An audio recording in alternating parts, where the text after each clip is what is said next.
So mga day, nalobat na nga siya. Ito na oh. I-charge, ayan, 0. Bale, nung natry ko siya, 2 hours lang talaga yung pinaka battery life niya. So i-charge ko ngayon, I don't know kung ilang oras ang charging time nito. Pero i-share ko sa inyo later.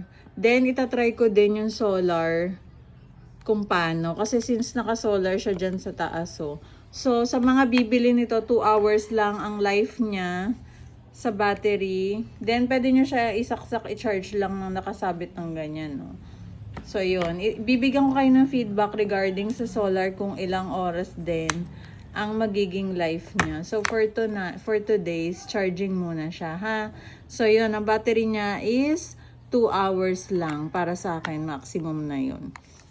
2 to 3, mga ganyan.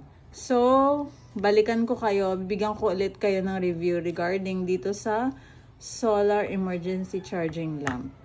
Pero, syempre, affordable na to as sa price na nakalagay dyan sa aking yellow basket. Pero, syempre, prices may changes depende kay seller and depende sa voucher ni TikTok. So, papatayin ko muna para magtuloy-tuloy ang kanyang charging.